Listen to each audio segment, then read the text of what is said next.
Sup, fools? This is the QTR podcast. Today is July 3rd, 2020. When I saw that Ghislaine Maxwell got arrested yesterday, I was like, there's only one person that I want to talk to. That is our in-house Jeffrey Epstein resident expert on all things having to do with him.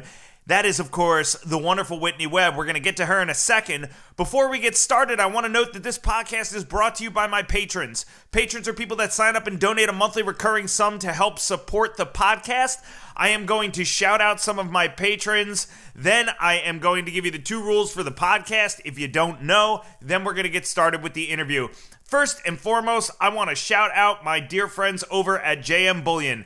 JM Bullion are my exclusive gold and silver providers. If you are looking to purchase gold and silver bullion, there's really no better place to do it than JM Bullion. I'm saying that not only because they support the podcast, but because I'm a customer. And that is now the only place that I buy gold and silver bullion.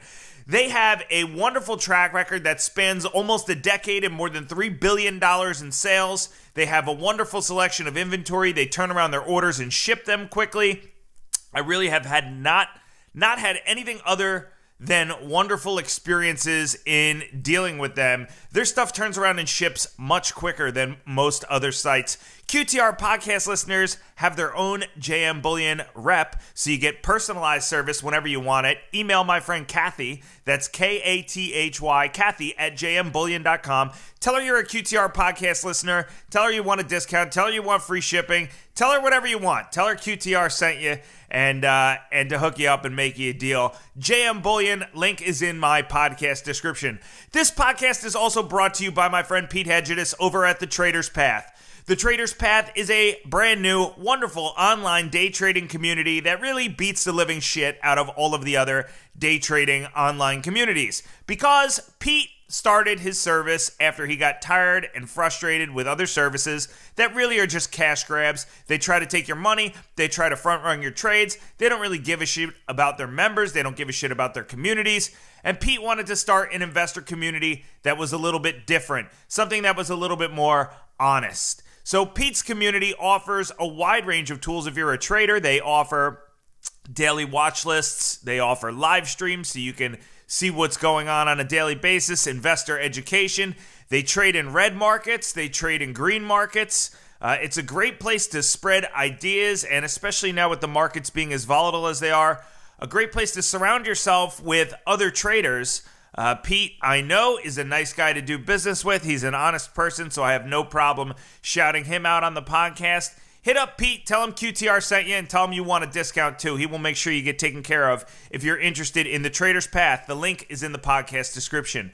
This podcast is also brought to you by some of the OGs of unusual options activity, and I'm talking about my homeboys Sang Lucci, Charlie Bathgate, who will be on the podcast, I think, next week, and Wall Street Jesus. Wonderful follows on Twitter at Sang Lucci, at Wall Street Jesus, but also proprietors of the world-famous Steam Room. The Steam Room is a wonderful piece of software that the Sang Lucci group has been working on, updating, and just making fantastic over the last decade. It points out big money coming into the illiquid options market, which oftentimes can precede moves in the equities markets. What does that mean in layman's terms? It means they show you where the money's going, which oftentimes will point out the direction certain parts of the market will go. These guys are experts in tape reading. They are experts in market psychology. And they're also dear friends of mine and wonderful people to do business with. Sang Lucci also offers the 3LT playbook, which is his playbook and the 3 rules of how he became a 7-figure trader. I have seen the brokerage statements. He's not lying about that. And he offers the Sang Lucci Masterclass, which is his course in financial literacy without all the bullshit and jargon that some guy wearing a bow tie who plays squash and croquet is going to give to you because he went to fucking Harvard. Check out Sang Lucci in the Steam Room. Those links are also in my podcast description. Reach out to Lucci. Tell him QTR sent you and you want a discount, and I guarantee you he'll get it done for you. This podcast is also brought to you by my patrons that have signed up recently. I'm going to shout out a couple of those as soon as I get the damn thing. I'm never prepared for this podcast. This is my 200 and something episode of the podcast, and I'm never prepared.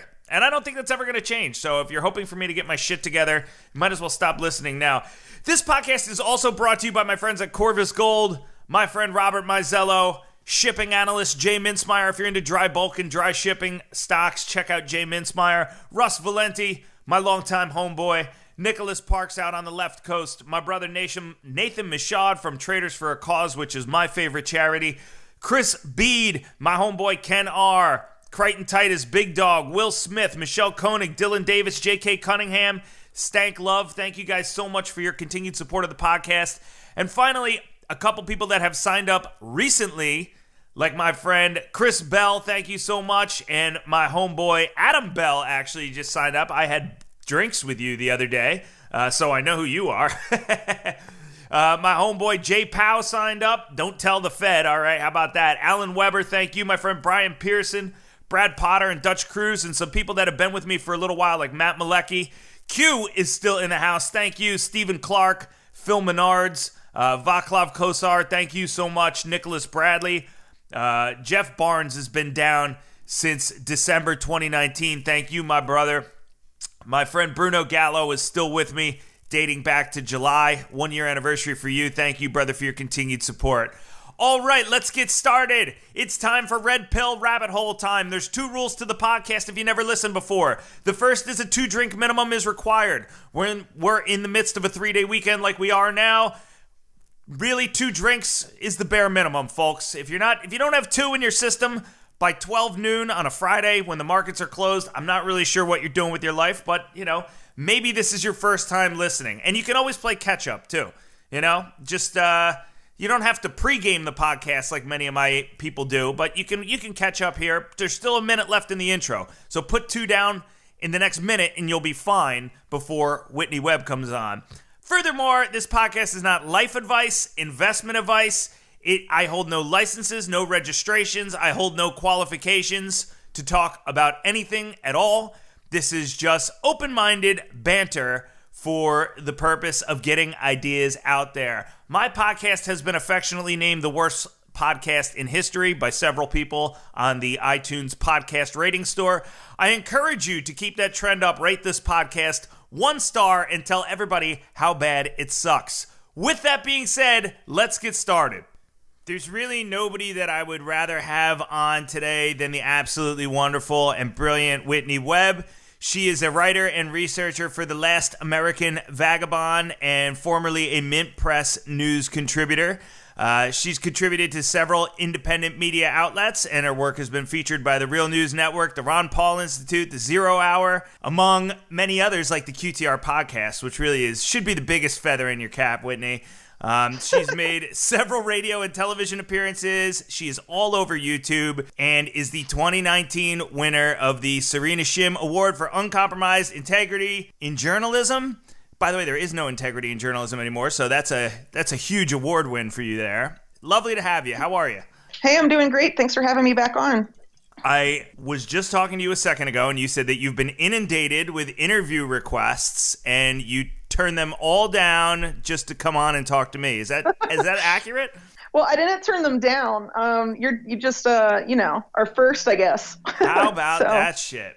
My listeners should feel very special. I appreciate that. Well, it's great to have you back on. And of course, you were the first person that I thought about after I saw the news yesterday that Ghislaine, however the fuck you want to say her name, Maxwell, has been arrested. And I also happened to recently watch the Jeffrey Epstein documentary on Netflix, which I'm sure you're going to tell me doesn't tell anything close to the real story. But I want to start off with a stupid question for my stupid brain and just whittle away from here. How much of Maxwell being arrested yesterday do you think was attributed to that documentary really reigniting a lot of outrage? I don't really know if it's tied to the documentary. Well, here's the thing. It's possible because it brought the scandal back into the public consciousness, right? And sort of revived the story. And when you look at the indictment and the arrest itself and all of this stuff that's happened in recent days with Ghislaine, to me, the strategy is to make it look like they're doing something to Ghislaine and then use that to try and memory hold this for real this time.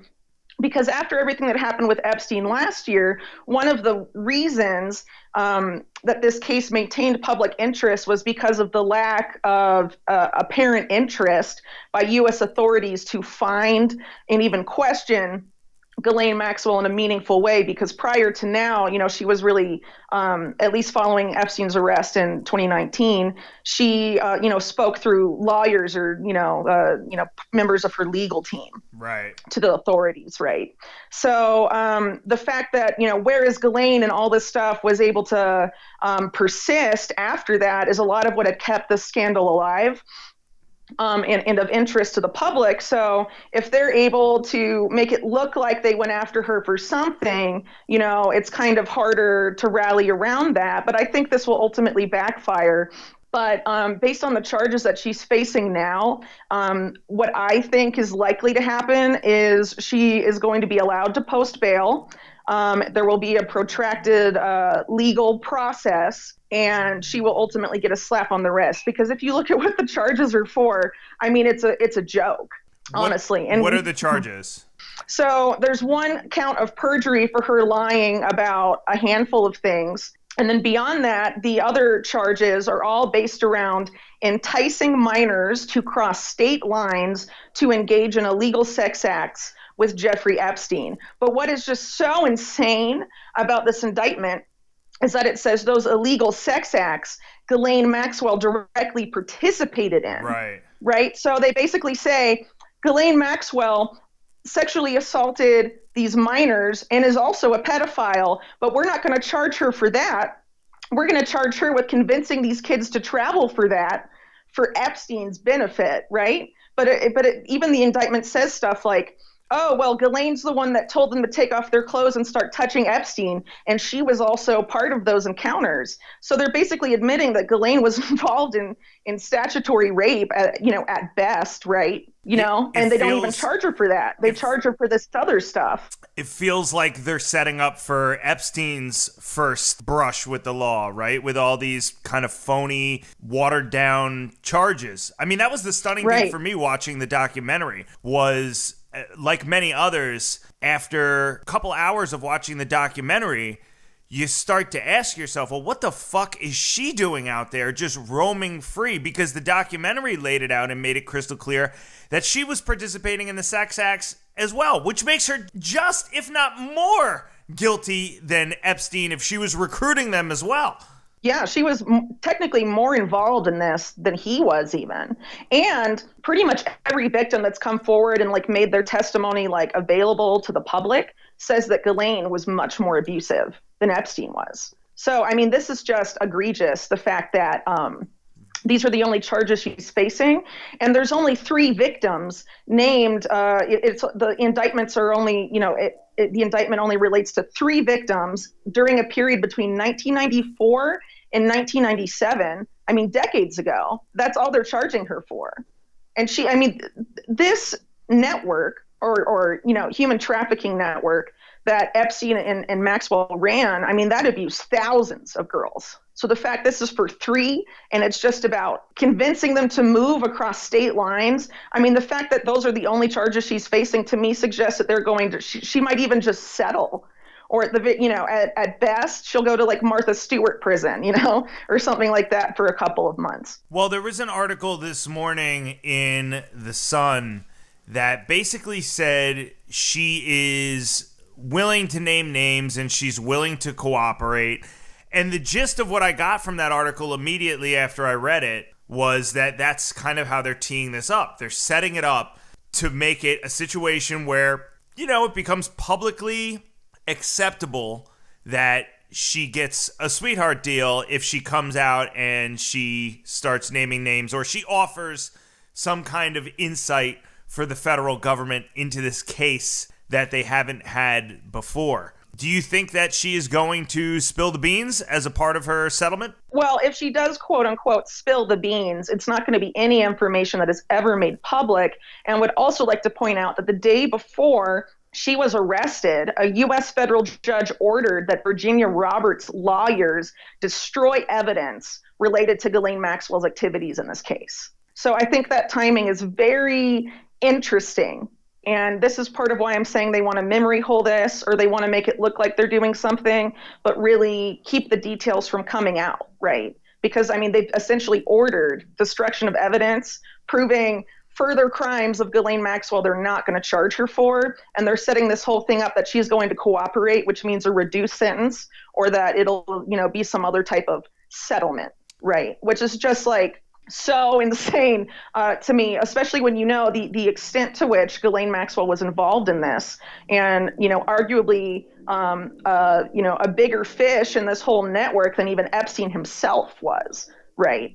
And whose family, not just her father, but her siblings, right, have ties to intelligence, and all of this stuff. I mean, it is just it's egregious that this is how this is being being done, really. And they're, patting themselves on the back at their press conferences, like the one yesterday, about how this is for the victims and how brave the victims are and all of this stuff. When right. The FBI, one of, the first Epstein and Maxwell victim to go to the FBI did so in 1996, right? And this indictment is, it's 2020. It covers 1994 to 1997 and doesn't even cover what was reported in 1996 by Maria Farmer, which was also a sexual assault, right, and attempted murder, if you actually listen to Maria describe her experience, right?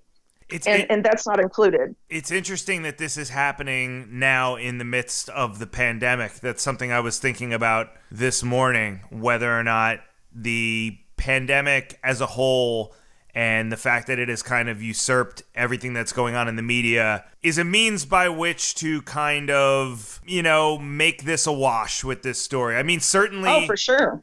Certainly that's what happened after Epstein died, right? Or supposedly committed suicide.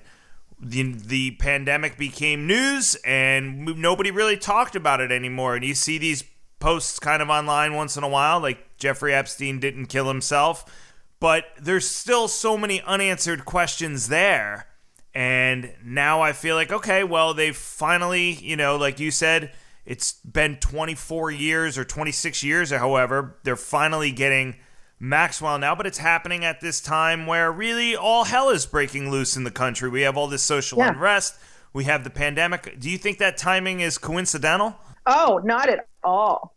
What's really interesting about the press conference yesterday is that the acting district attorney said that this indictment against Maxwell was a prequel, was originally a prequel to the indictments against Epstein from last year, meaning they had this indictment before then to arrest Ghislaine, but they waited until now, a year after, Epstein was indicted and all of that stuff happened, when there is not just the coronavirus dominating the news cycle, but also a lot of the civil unrest in the United States, geopolitical tensions, among other things, that provide plenty of fodder to distract from whatever develops in this situation, right? I found it interesting that they were able to find Maxwell and that she was still in the United States. They've known where she was the entire time. So they've been following her? They even said that. We've been discreetly keeping tabs on her this whole time. And she's been in the U.S. She lives very close to her alleged boyfriend, this guy named Scott Borgeson, who has ties to ex-Google's Eric Schmidt, who, basically by July and August of last year, when all of this stuff was starting to break, right, people were saying Ghislaine is living with that guy. And then immediately after those reports surfaced came the fake In-N-Out Burger photo op that made it look like she was actually in LA. Oh, was that fake? I was just going to bring that up. Yeah, it was staged. It was not a real photograph. How do you know it was staged? It was because well, I'd have to look at the reports again, but basically it had been photoshopped, given like how the background was set up and things like that she wasn't actually at that In-N-Out Burger, and that the whole thing was orchestrated by one of her lawyers. But anyway, the timing of that, did her lawyers admit to it? I believe so. Mm-hmm. Because the reports are out there. But this was also several months ago. So the exact details of how it was determined it was fake, I'm I'm a little foggy on, but I mean, it was pretty widely reported after that initial photo op, right? Because it got a lot of coverage. But what it did is it made it look like Ghislaine was on the West Coast when those reports had surfaced that she was, on the East Coast in New England, which is where she was ultimately found in this house in New Hampshire that the FBI knew she had purchased 7 months ago. So she's been in that house for at least 7 months in New Hampshire, and prior to that was believed to have been at this nearby residence that belongs to her, alleged rumored boyfriend, who's the CEO of this. The widely circulated photos of Ghislaine Maxwell, the ex-girlfriend and accused madam of Jeffrey Epstein, at an In-N-Out Burger in Los Angeles was staged by her attorney, according to a DailyMail.com investigation. Last Thursday, the New York Post published what it described as the first photos of Maxwell since Epstein's death the Saturday before.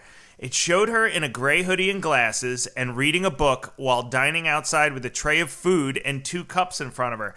However, there appear to be a number of discrepancies in the photos and the Post report suggesting that the images were misleadingly presented. The photos' metadata is tagged with Meadowgate, a media company owned by Leah Safian, Maxwell's attorney, DailyMail.com reported. The dog next to Maxwell's feet in the photos also appears to be Safian's dog, Dexter, Daily Mail noted. The publication unearthed Safian's private Instagram account, which includes multiple photos of the dog. Safian has not yet responded. The photos also show a poster for Good Boys, a newly released movie, at a nearby bus shelter. But according to the Mail on Sunday, the bus shelter has most recently been advertising a hospital.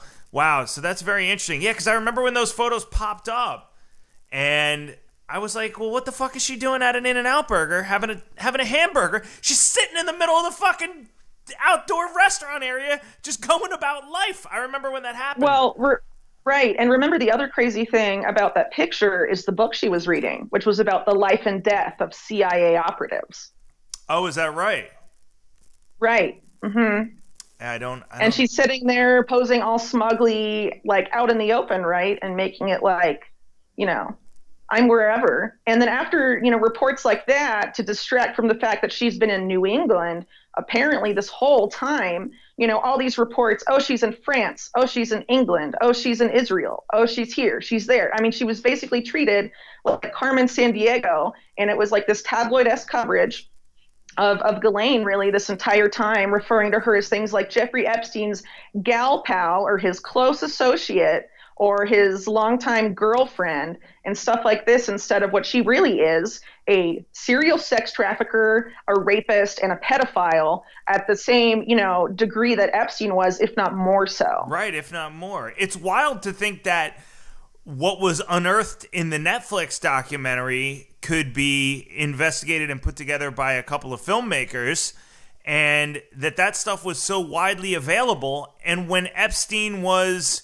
arrested the second time, that she wasn't brought in immediately with him. Well, that's because, what I would argue is that this whole operation, first of all, state-sponsored. Epstein was not the head of it. A lot of the way the documentary, for example, sets it up, and like mainstream media, the narrative in general sets it up, is that this was all done for Epstein, and now that he's gone, it's over. And it's not like that, okay?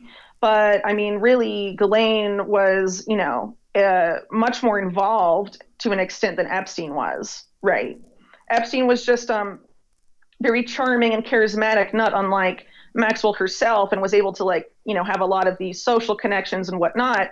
But a lot of the I guess the glue that hold the whole operation together, right, is Maxwell, who was, doing the recruiting, and managing all of this stuff for Epstein, really. And Epstein, basically spent his whole, day based on, the amount of girls he was abusing girls. He didn't have time for the rest of that stuff. So Maxwell was basically managing, this project, or, what was higher up in the food chain than Epstein was. And how did she link up with Epstein to begin with again? Well, officially it's in 1991, but really it's before that and was in the 1980s when, because by the time that Epstein was recruited by, Israeli military intelligence in the mid 1980s, he had already been dating Ghislaine Maxwell. For an unspecified amount of time because he was brought into that fold by Robert Maxwell, her father, and he had wanted to bring Epstein on as sort of a way to, he thought that, Jeffrey Epstein and Ghislaine might get married or something like that. It was a way to sort of bring him into the family business, so to speak. But by that point, Epstein had already been involved in intelligence operations, right? And money laundering and things like that. So, I mean, it wasn't like that was his first foray into that type of business, but it started then. And really the sexual blackmail operation that began in New York, right, that began in 1991. It's interesting that she is still referred to commonly as, his madam or just his gal pal or somebody that was around, because the impression I got from what you're saying now and from what I saw in the documentary was that, again, Epstein was too busy going about his business to, do the recruiting of these women to, make sure that they were flying in and flying out, and that she handled a lot of that. But really, they were in a decades-long intimate relationship, too. I mean, in essence, her and Epstein are a unit. So it's astonishing to see them kind of sequestered in the way that they're being handled in this case. For sure. And the fact that this is how they're approaching the whole thing with Maxwell, I think is really telling, right? And it's also worth pointing out, she has family ties to intelligence. I mean, her father was, has been referred to as like Israel's super spy and was involved in a ton of intelligence operations that not only involved Israeli intelligence, but also U.S. intelligence, including Iran-Contra and the Promise software scandal. Well, what the hell do you think was happening over the last year since Epstein's death while she's been out kind of roaming free? What has the government been doing? Well, as far as the FBI quote unquote investigation goes, I mean, it obviously has been going nowhere in any real sense. Here's a really good example of that. The guy that was even above the so-called food chain or pecking order of this whole thing, right, above Epstein and Maxwell, it's Leslie Wexner. Right. Okay. This whole time, Leslie Wexner has been in the U.S., and everyone knows that he lives in New Albany, Ohio, and that he owns that whole freaking town, and that the police department there is also his private security at his gate and stuff like that. He's not a hard guy to find, right? But he's a rich guy. He's one of the richest guys in all of Ohio, and he's really well connected, right? And the FBI hasn't questioned him. He just, through a spokesperson, said, oh, I was just deceived by Epstein, providing no evidence for that, when all of the evidence points in the complete opposite direction, because all of the money for this whole thing came from Wexner, right? Because Epstein wasn't a billionaire. He was made to look like a billionaire. And that was all by virtue of his connections to Leslie Wexner. And there, and when Maria Farmer reported this to the FBI, the first one to do so, in 1996, she told the FBI, Leslie Wexner is the head of the snake of all of this. Right. And she said that, when it was very clear to her when she was talking to the FBI, that they knew exactly what Wexner was doing, what was going on. And there has been no effort to put any sort of legal pressure on him at all. The only thing that's happened to him is, issues for his company L Brands and Victoria's Secret and his, business portfolio. Right. That's all that's happened to that guy. And he's the one that facilitated this even more so than Ghislaine, because he's where the money for it all came from. That travel that Ghislaine enticed these girls to do, that's in these charges in the indictment, that travel was paid for with Wexner money. It couldn't have happened without him. What do you think the odds are that they bring him in? 0. They won't do it. They haven't even questioned the guy. I mean, I think, honestly, the only reason they're doing this with Ghislaine is so people stop asking, where is Ghislaine Maxwell? Yeah, but that's been, the next of kin after Epstein, since everybody can't ask about Epstein anymore, or that has died down. That this has, Maxwell is so close that it is painfully obvious to even the outside observer that it is ridiculous that she has not been brought in. And so you think that this arrest is more of a response to trying to quell that versus trying to actually find justice? It's absolutely not about finding justice. I can tell you that with 100% certainty. This is not about justice for the victims at all. If that were the case, they wouldn't have just ordered one of the most prominent victims' lawyers to destroy evidence. Yeah, what was that? You mentioned that before. What was that, in a separate civil case, or what was that? It's one of the cases involving Virginia Roberts, who's probably like the most well-known victim of this whole operation, who's been sort of the public face of the victims, right? And they claim that her lawyers illegally obtained documents relating to Ghislaine Maxwell's criminal activities in the scandal and ordered that they be destroyed. Part of a separate case. Yeah. Yeah, well, I mean, separate from the indictment, right? Because it's in a different district. So, like, Ghislaine was indicted by the Southern District of New York, the district attorney's office of that district, right? And this was a separate district, I believe, in Virginia or around D.C. or something like that. I'd have to double check. But yeah, it's separate and has to do directly with Ghislaine, right? It has to do with information on her specifically. Why would they order that destroyed right before they move to arrest her? You know, I mean, that doesn't make any sense. And why would they only indict her on these charges, right, that precede, for example, Virginia Roberts being recruited by Maxwell? Right. These indictments are from 94 to 97, right? I mean, Virginia Roberts, that was like in 2000 and after, when she was there. And but you know, what's interesting is that by keeping it at 94 to 97, it avoids a lot of the most prominent people that Ghislaine helped traffic these girls to beyond Epstein, specifically Alan Dershowitz. That's interesting. And Prince Andrew.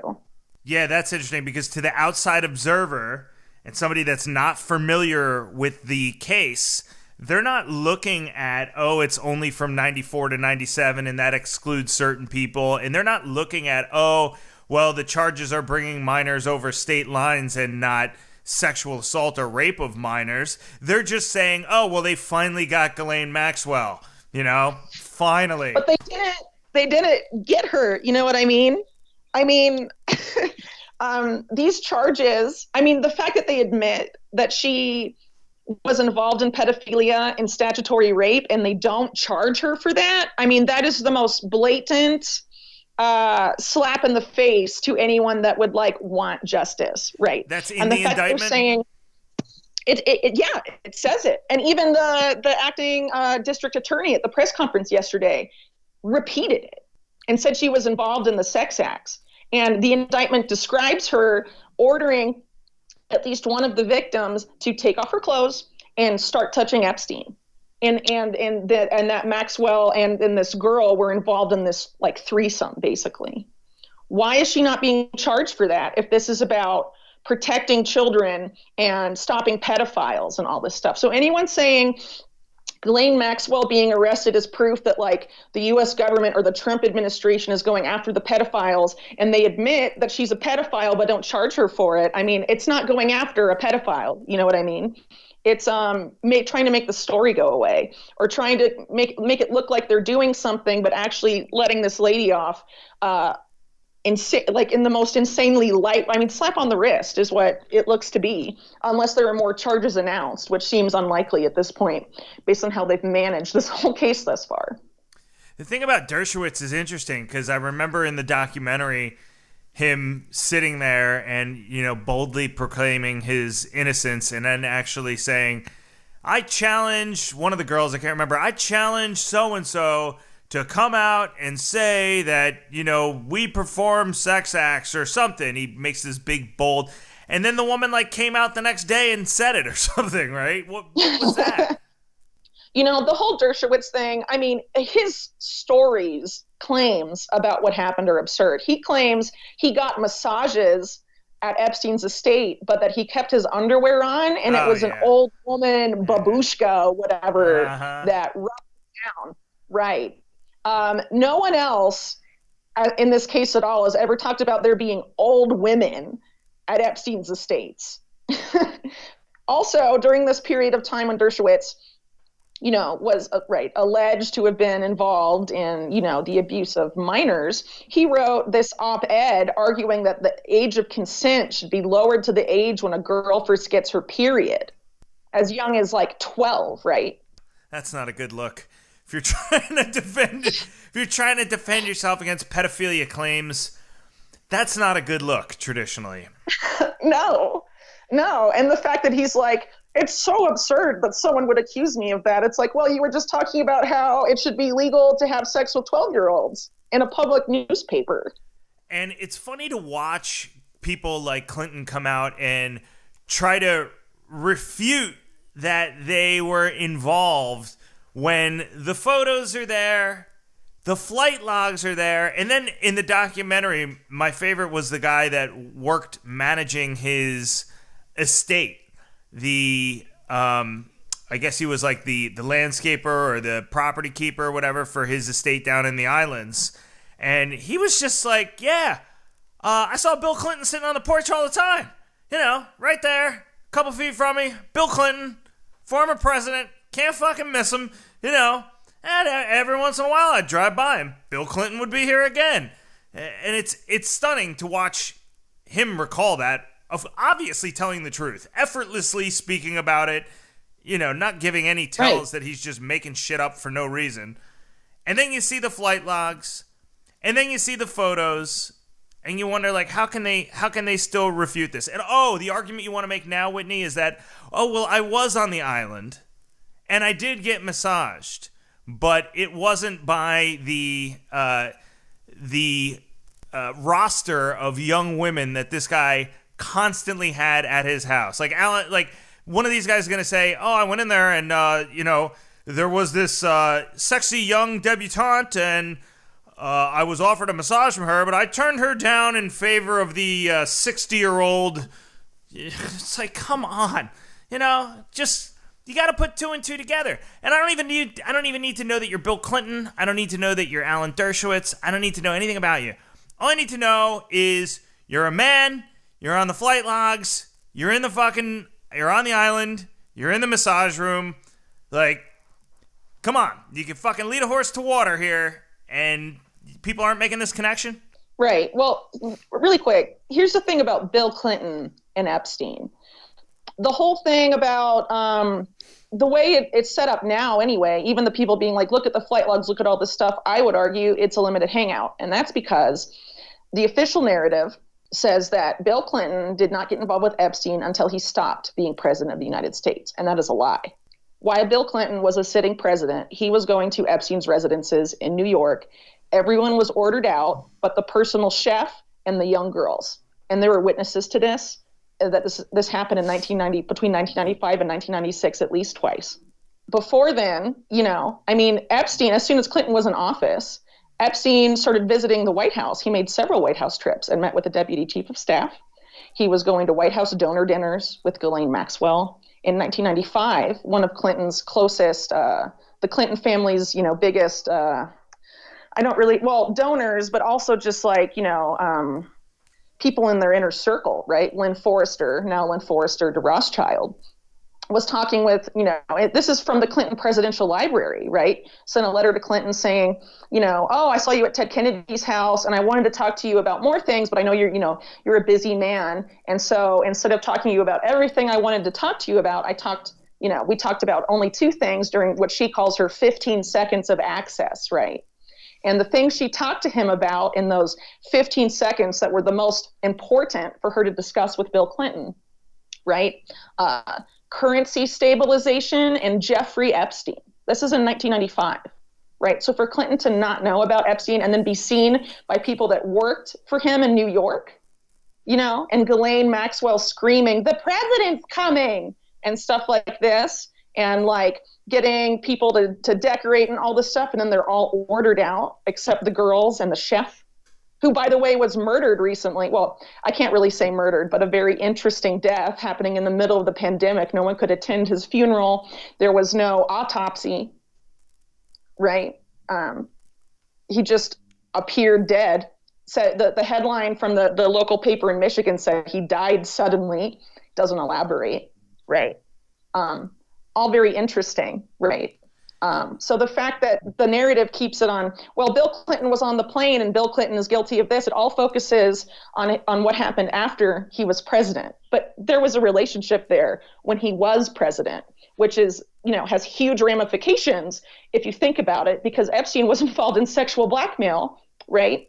And was hosting events where Clinton had no security detail and was around tons of minors while president of the United States.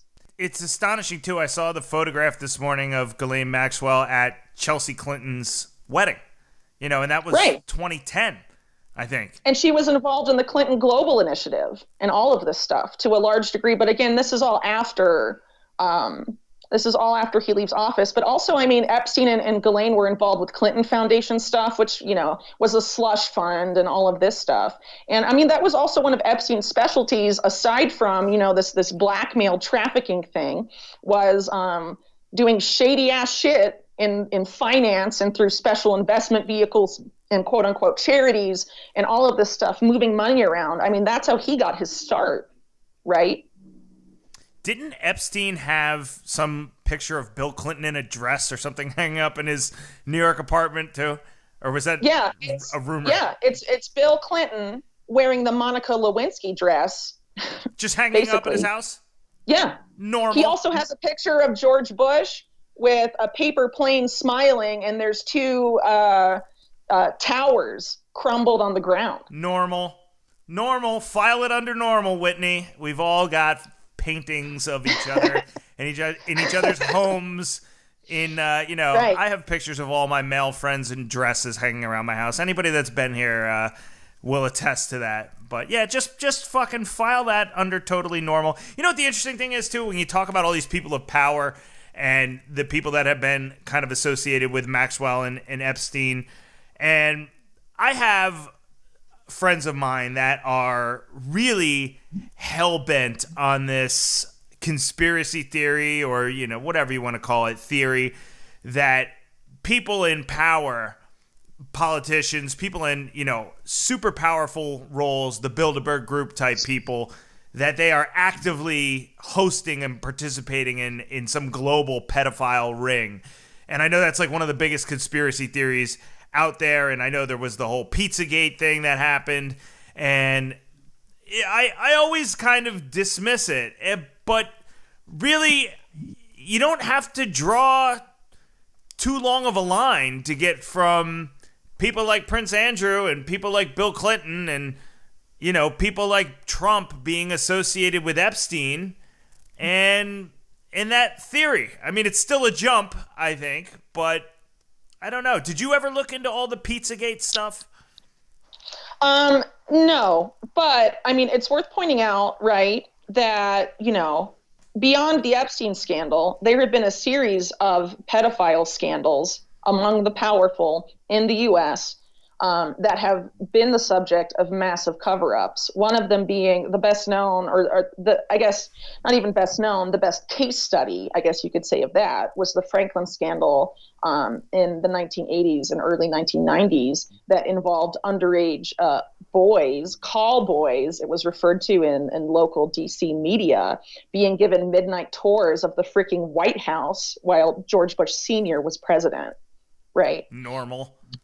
Right. But that was just one aspect of that, right? It involved a lot of very powerful Republican operatives, so like a lot of the politicians that got wrapped up in the Epstein thing were Democrats, right? You have Bill Richardson, George Mitchell, Bill Clinton, right? And, but on the other side, a lot of the past ones, including this one, that was run, the Franklin scandal that involved this GOP operative, Larry King, involved another well-known Republican lobbyist at the time named Craig Spence, right? And also the fact that, one of the speakers of the House, Republican speakers of the House and Congress, Dennis Hastert, known pedophile. I mean, that's like on the books, right? I mean, he was charged with that and actually ended up countersuing his own victim and getting away with it, right? Even though it was like came out that he like is a pedophile, right? So it, this is both parties, and this stuff has gone on. But here's the thing. I mean, I think a lot of trying to think of the best way to phrase this, but if you want. If you're like, for an example, an intelligence agency and you want influence, for example, over the legislative or executive branch, you want someone who's easily compromised, right, yeah, or is compromisable, right? Yeah, of course. And there's a couple strategies for this. They're already there. You realize they're compromisable and you compromise them so they do what you want, or you compromise someone who's not in power and you guide them into positions of power. Yeah, it's the old honeypot trick, right? Right. And this is what happens. And the CIA and also Israeli intelligence, right? And arguably other intelligence agencies too, but a lot of them are connected to the CIA. Like Korean intelligence had like a sexual blackmail op in the US for a period of time, but South Korea and the US are like very closely tied, right, in terms of their national security states. Right. This has been going on in the U.S. For decades and decades. It was originally pioneered by the Jewish and Italian mobs who came together, the National Crime Syndicate, who got in bed during World War II with U.S. intelligence, the Office of Strategic Services, which became the CIA. And that after the war, this alliance with organized crime, justified by wartime necessity, it continued, it deepened. And they, the CIA obviously saw major benefit in blackmail. Right. Right. And so, these tactics they employed, and also, so they had people from the mob manage that for them, and also added a lot of mob people to their assassination teams. And I mean, this is documented history, right? So that type of stuff going on as far back, right, with U.S. intelligence sponsorship, to the earliest days of the CIA, really, and they've never been held accountable for that. Why would they be held accountable now? Yeah, right? That's a good question.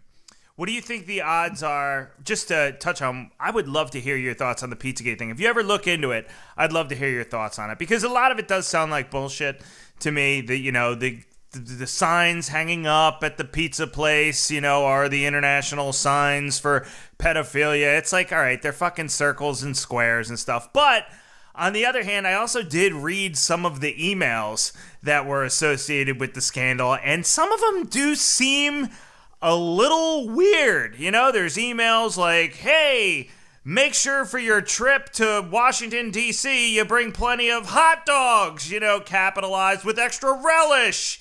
And I'm just like, what? Who the fuck would ever say that in an email? But, like, what are they talking about? There were several emails like that where, like, that is strange. Like, what's a normal situation where you're, one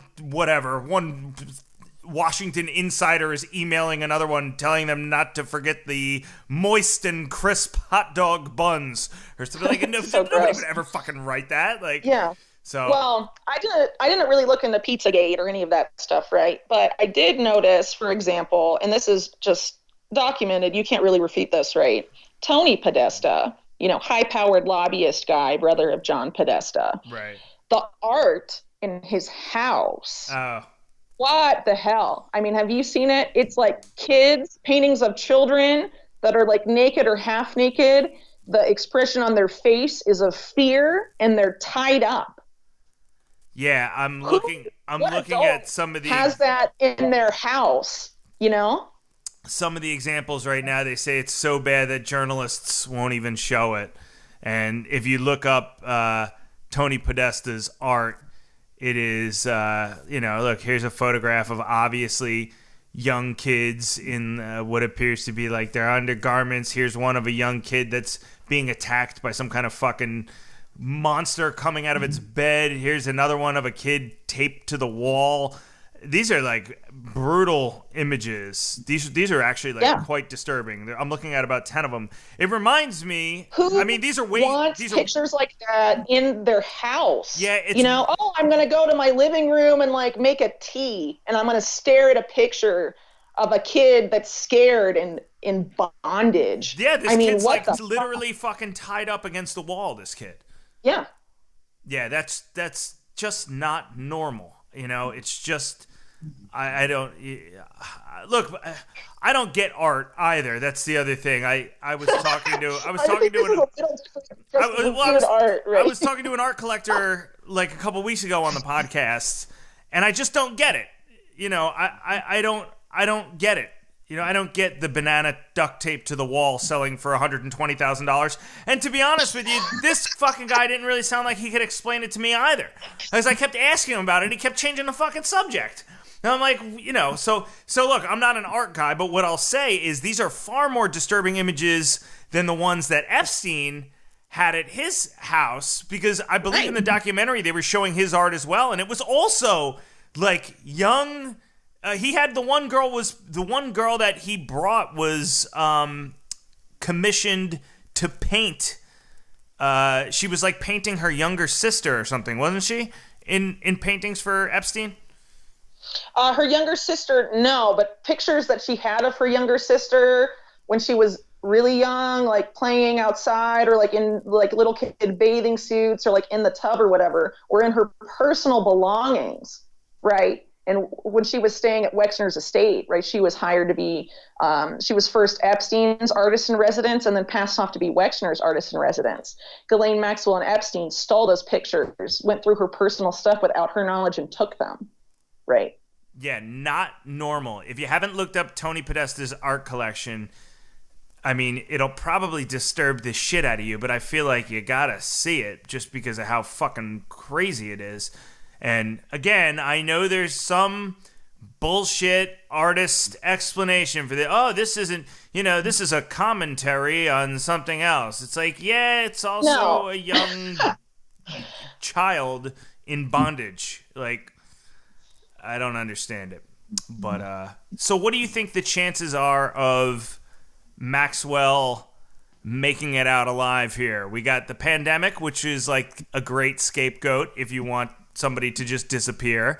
And we saw what happened, or what they told people happened to Jeffrey Epstein. Everybody's already alluding to the forthcoming suicide. What do you think?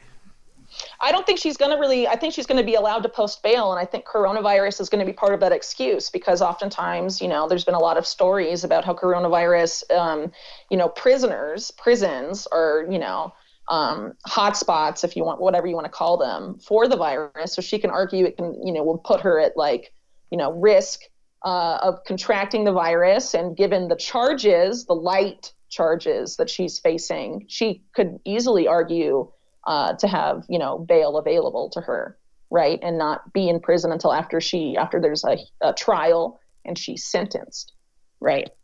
I don't want to sound dehumanizing, but I never really understood the argument of we have to let the prisoners out. Prison is a quarantine. If somebody in the prison gets the virus and other people get the virus, well, it's because you're in prison. You know, you just start releasing people. You release the criminals instead. I don't know if that makes a lot of sense. I mean, I saw in like California, they had released like 6 or 7 sex offenders early from prison. I was like, yeah, you know, the virus is okay. Like, they're a sex offender. Right. Well, Maybe they release keep the them in sex jail. offenders, but they don't release the guys that are in prison because they had like a tiny amount of pot on them. Right. You know what I mean? So what's going on there? I mean, honestly, though, I think a lot of it has to do with sort of like the way the U.S. is sort of going. You know, it seems to me that there is an interest on behalf of powerful interests of the state and elsewhere in generating as much freaking chaos in the U.S. right now as possible.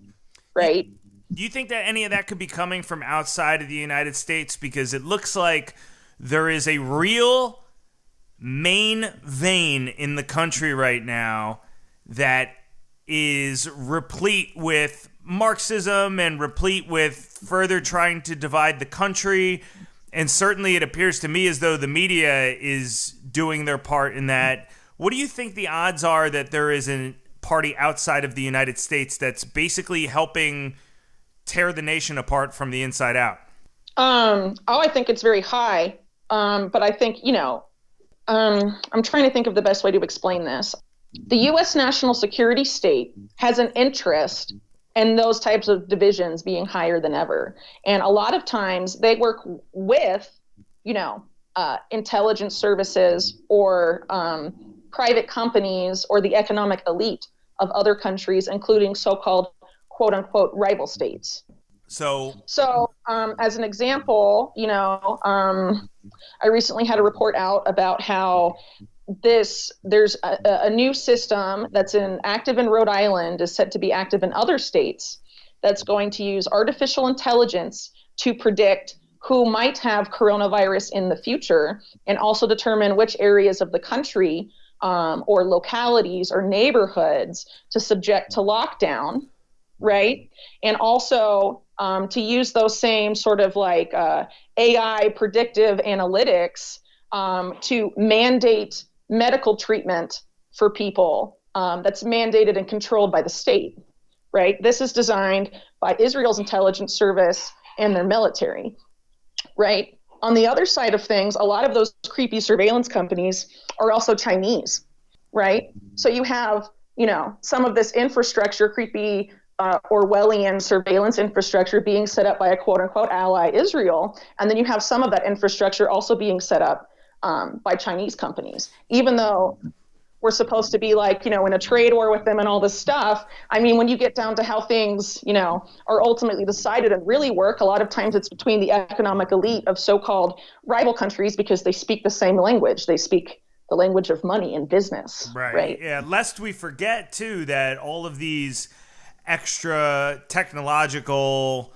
surveillance measures that are being put into place are for a problem that ostensibly we are going to have somewhat of a solution to relatively soon, whether that is herd immunity or whether it is a vaccine or whether it is a better understanding of the virus through more raw data and coming up with ways for a therapeutic or other ways to treat it. The idea of starting to amass this massive Orwellian infrastructure to track where these coronavirus hotspots are going to be. It's like, talk about fucking being late to the party. It's July. Sure. This thing's been here for who the fuck knows how long, maybe 8 months. That would have been great 8 months ago. I could have seen a real use for that and a real purpose. But even Dr. Fauci is laying down his arms to some degree and saying, all right, yeah, like we should get kids back to school. We should reopen. And it just, to me, and I don't want to sound again dehumanizing or like a dickhead, because I have had family members that have been tragically affected by the virus. And it's something that, my family takes very seriously and I take seriously. But it also seems as though the end game is herd immunity, and the end game is this thing is going to run its course regardless. I get the argument of not wanting the Orwellian shit is still going to be there even when the virus is gone. Here's an example. The contact tracing software that is now built into the operating systems of every Apple and Android smartphone in the United States has been used by police departments for tracking people either in relation to protest, civil unrest, or other activities completely unrelated to health or public health, right? What does that tell you? That these things have dual purposes and they will be used as such, and they already are being used as such, right? What happens when the divisions in these countries, in the US, right, becomes completely even more exacerbated than it is now post the 2020 election, right? What happens then with this Orwellian panopticon that they have armed, that they're creating, right, justified as, oh, it's about the virus, right? When in fact, a lot of these technologies have been shown to actually be counterproductive or hamper government coronavirus response. An example, the first country to do this Orwellian contact tracing type of software thing was Israel, and it was managed by Shin Bet, which is their domestic intelligence agency, right? A few weeks afterwards, prominent association of Israeli physicians said, this is actually hampering our ability to respond and mitigate the pandemic. What does Shin Bet and Israel's government do? Do they modify it based on these physicians' recommendations to assist them and respond to the pandemic? No, They do nothing. They keep it the same. Why? Because it serves a purpose for them. It's benefiting them somehow, but it's not benefiting the doctors. It's not benefiting pandemic response. So what's it really about? Yeah, you mentioned going into the election, and with the way that tensions are in the states, I really have trouble envisioning a scenario where over the next 4 months things don't get worse regardless of the outcome of the election. So they know it's going to get worse, and they've actually been saying this. The U.S. national security state, the CIA, the NSA, DHS, the FBI, right? They've even issued joint statements, right, saying that it will get worse since like last November, right? When based on, even mainstream media reporting, they knew that, the coronavirus had pandemic potential, right? And they were telling NATO and the IDF and all the stuff about it. Well, I mean, right? The social unrest, too, is what I'm referring to. I think they've known that, though, for a long time. I mean, these divisions take time to set up and exacerbate. The divisions we're seeing now in the United States didn't just appear now, right? I mean, especially since 2016, a lot of that has just been fomented to a huge degree, right? I mean, Russiagate being a prime example of that, where now you have the so-called quote-unquote left in the U.S., supporting Bush-era neocons. Right. and stuff like that, making them like arguably an even more like pro-war party than the Republicans and stuff like this, right? I mean, and making it so like, oh, well, people that support Trump believe this. Well, I'm just going to believe the opposite out of principle because, Trump people are anti-science and stupid and whatever, I mean, it's really just been about exacerbating that type of mentality, this black and white mentality that, ultimately leads to these types of divisions, right? I mean, it's been around for a long time, like I said, right? Because this whole left-right paradigm prevents public discourse arriving to the point where it becomes clear to people that both parties are fantastically corrupt and oftentimes support the same policies. They all support the Fed. They all support endless war. They all pretty much raise taxes. They all do the same shit, basically, except for a couple of key, maybe like differences on social issues, whether it's gay rights or abortion or things like that. And that's where all of the political attention is oftentimes focused, right, as opposed to the policies that they all agree on. And there's no debate or discussion over those, right? Yeah, it's really fascinating to see how the stances of people on the left specifically have changed, and how, I said in a prior podcast, being liberal used to be an indication of, wanting to be pro-free speech and pro-open-minded discussion. Not anymore, right? No, not at all. And you're just seeing a lot of weird, strange behavior. I mean, did you see the Seattle mayor finally shut down that autonomous zone in the middle of Seattle? But it was only the day after the protesters showed up at her house. Yeah. It's like the hypocrisy is blinding there, and it's almost like they're not even paying attention to what they're saying. But then all of a sudden, when it affects them, it's a very different story, right? Oh, for sure. But, I think a lot of this, I talked about this before. I did a series on these simulations that were being run by companies tied to both Israeli and U.S. intelligence over the course of the past year that have basically simulated complete chaos on the day of election caused by alleged foreign adversaries and the provocation of civil war and civil unrest in the United States and the quote-unquote end of U.S. democracy. And then at the same time, you have all these mainstream media reports, the most striking of which I found to be a report in Rolling Stone from last year that said foreign meddling in the 2020 election, even a year before anything happens, right, is not only inevitable, but even foreign hacking or meddling or whatever isn't even necessary. Merely the fear of foreign meddling is enough to reduce confidence in the U.S. electoral system so much that it can never recover.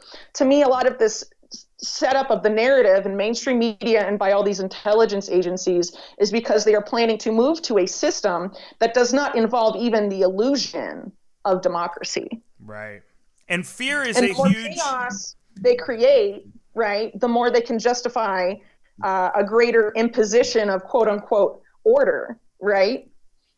Yeah, absolutely. It's an excuse for more government, and fear is exactly what I was going to bring up right before you brought it up. I was literally, that was going to be the next point that I made, which is that the media and everybody else is just so scared. And when you get people in that feared mindset, just like people that are prone to having panic attacks or anxiety attacks because their fight or flight mode's on all the time, their decision making is not rational. It's not thought out. It's not based on facts. It's based on reactionary emotion. It's based on adrenaline. It's based on insecurity is another one. So if people aren't scared shitless that they are going to die when they leave their house because of the virus, now people are being scared of being called racist in this country. And if you are, and people will, Peter Schiff said this on my podcast a couple days ago, people will do anything to prove that they're not a racist, even if it means, subjecting themselves to whatever, ridicule or changing their value set, or, you have to be secure with who you are. You have to be secure in and have confidence in the person that you know yourself to be. And you have to be able to examine things objectively and look at them on your own, because the fear state, you just made a beautiful point. It doesn't even need to be meddling anymore. It can just be the thought of meddling. And when we govern based on that fear and that reactionary mindset, it just leads to more government and less civil liberties. Do you agree? Yeah. Totally. And I mean, we've seen that with the pandemic, right? A lot of civil liberties have been given up. They won't be coming back, right? And they were justified, as public health, but they really didn't have very much to do with public health, and they will be there long after the pandemic is gone. Yeah, and if you're a think for yourselfer, you're a conspiracy theorist. You're a nut, you're a loon, you're a crazy person. Hey, well, remember the FBI last year said, quote unquote, conspiracy theorists are a domestic terror threat.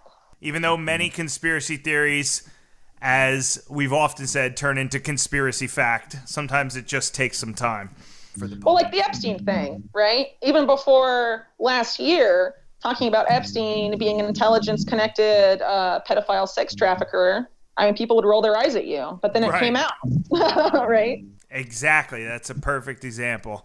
Well, listen, Whitney, I want to thank you so much for taking an hour of your time this morning. I know that you got a full day planned.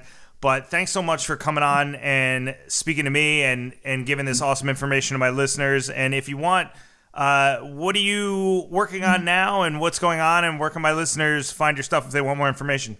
Well, I'm working on my book on the Epstein scandal. Should be out in the next couple of months or so.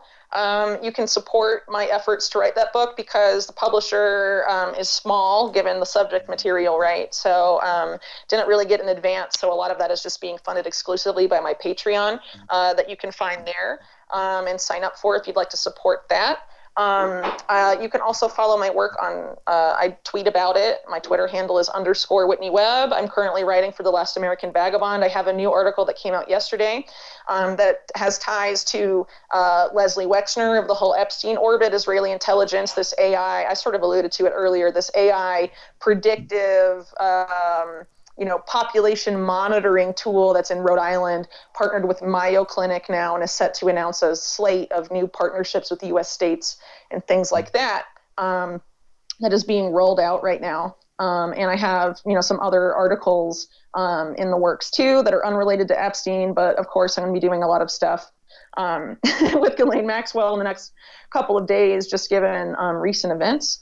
So you can follow me for that. I'll be having a Patreon exclusive podcast that's going to be a deep dive, not just on Maxwell, but her father and her siblings, who are often very overlooked, but also very much in that same intelligence orbit, not in sexual blackmail. But remember, Robert Maxwell was involved in lots of other things, including technology-powered espionage, which is where several of Ghislaine's siblings are involved. right? Including odd ties to 9/11 with some of them. So it's definitely, I'll be pursuing that in a Patreon exclusive thing. I'll make it public at some point, but it'll be for patrons first. And I'm also have my own podcast now, but I don't make episodes as frequently as like you do, right? Because I have a lot of other stuff going on, trying to do a book and all this. But occasionally, you know, like on a monthly basis, I'll be having like some deep dive stuff. Like this Ghislaine Maxwell is my one, going to be my podcast for July, right? So it's called Unlimited Hangout, so you can find it that way. And I think that's about it. Awesome. Whitney, thank you so much. Enjoy your July 4th weekend, and we hope to hear back from you again soon. You're welcome on anytime, and you damn well know that. All right. No, thanks a lot. My pleasure. Always fun to be on. All right. Speak to you soon. Thank you again. That was the one and only Whitney Webb, the wonderful and brilliant Whitney Webb. Stoked that she could come on. I am chock full of things to do this weekend, this nice long weekend, folks. And what a better way to spend your day than to maybe get a little exercise in, kick back, crack open a cold one, and support the United States of America and our independence. It's going to be a wonderful weekend. Hopefully, no matter what your political affiliation, whatever your age, race, color, gender, sexual preference, religion, hopefully we all just kick back together this weekend and throw down for one nice, big, relaxed, good time, because that's what I'm going to be working on, folks. All right, I am the fuck out of here. Peace.